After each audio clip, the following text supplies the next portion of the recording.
Magandang umaga sa inyong lahat. Nandito ako para i-discuss sa inyo ang history and principle of Arnis. Bago ang lahat, gusto ko lang ipakita sa inyo kung nasan ako ngayon.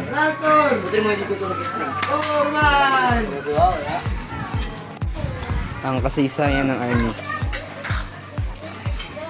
Ang Arnis na kilala rin bilang Eskrima o Kali ay isang tradisyonal na sining ng pakikipaglaban mula sa Pilipinas na gumagamit ng mga baston, kutsilyo at iba pang armas. Ang kasaysayan ng Arnis. Ang Arnis na kilala rin bilang Eskrima o Kali ay isang tradisyonal na isang sining ng pakikipaglaban mula sa Pilipinas na gumagamit ng mga baston, kutsilyo at iba pang armas. Pati na rin ang walang armas na armas. Simula ito noong pre-colonial na panahon, kung saan ginamit ito ng mga katutubong magdidigma sa digmaan at nagtatanggal sa sarili. Noong panahon ng kolonyalismong Espanyol, 1521 to 1898, pinagbawal ang paggamit ng mga katutubong armas upang pigilin ang mga pag-aalsa. Upang mapanatili ang kanilang mga kasanayan, sinama ng mga Pilipino ang pagkasanay sa Arnis, sa anyo ng mga sayaw at pagkakataon, tulad ng sinulog at sakot-tiging. Dahil dito, naipasa ang sining na sa imutasyon sa henerasyon. Sa kasalukuyan, nakilala ang Arnis bilang isang sport at sistema ng pagtatanggol sa sarili. Noong 2009,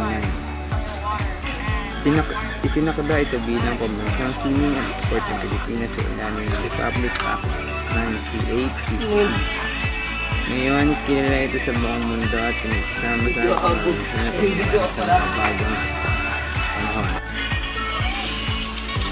Mga prinsipyo ng Arnis. Number 1. Pagtatanggol sa sarili.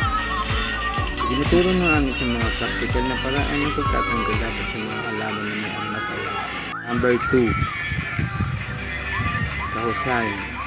Ang mga teknik ay dinisenyo upang maging simple, direkta at epektibo na binibigyan din ng bilis at kapal.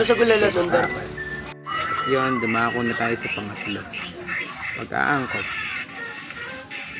Sinanay ang mga mag-aaral na gumamit ng iba't ibang armas at magpalit sa walang armas na laban kung kinakailangan. Ang apat na prinsipyo ng Arnis. Daloy at timing. Ang mga galon ng Arnis ay bigas na dumadaloy at may ritmo na nagbibigay din sa tamang tempo at mga kontra-atake. Paggalang at disiplina. Pinapahalagahan ng Arnis ang respeto sa mga guro at kalaban. Disiplina sa pagsasanay at responsabling paggamit ng mga kasanayan. Panghuling prinsipyo ng Arnis. Integrasyon ng armas at kamay. Ang mga prinsipyo at galaw na ginagamit sa Arnis ay maaaring isalin sa walang armas na labanan.